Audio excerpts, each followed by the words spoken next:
Hi friends, நான் தான் உங்கள் டிஆர்ஆர் ஒயிட்ஸ்.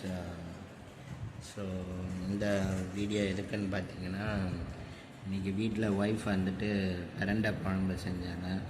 ஸோ அதோட ஸ்பெஷாலிட்டியும் அப்புறம் அது யூஸ்ஃபுல் திங்ஸ், அந்த குழம்பு சாப்பிட்டோன்னா நம்ம உடம்புக்கு என்னென்ன நல்லது, அது வீக்லி ஒன்ஸு சாப்பிட்டா என்னென்ன நல்லது அப்படின்றத வந்து அவங்க சொல்லியிருக்காங்க.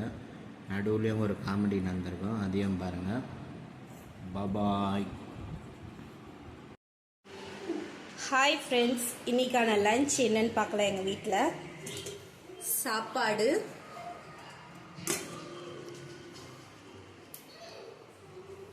பிரண்டை குழம்பு, ரசம், அப்புறம் முட்டை ஆம்லேட் போட்டேன். அவங்க சாப்பிட்டுட்டு இருக்காங்க.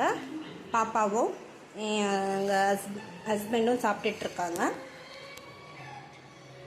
பிரண்டை குழம்பு வந்து முட்டி வலி, முதுகு வலி, அப்புறம் கை கால் வலி, அதுக்கப்புறமேட்டு இந்த வேலை செஞ்சுக்கிட்டே இருக்காங்கல்ல ஜென்ஸ் எல்லாம், உட்காந்து நைட் ஷிஃப்ட் போகிறாங்க, அதுக்கப்புறம் ரொம்ப நேரம் ட்ராவல் பண்ணுறது உட்காந்துக்கிட்டே கார் ஓட்டி, அவங்களுக்கெல்லாம் வந்து பேக் பெயின் வரும், முட்டி வலி வரும், கை கால் வலி வரும்.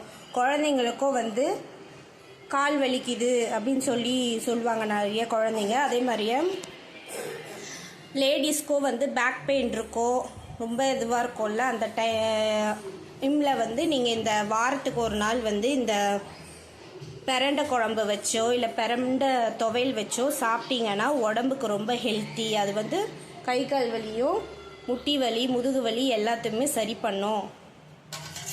இது எப்படி செய்யணுன்றத வந்து ஒரு நாள் நாங்கள் வீடியோவாக போடுறோம்.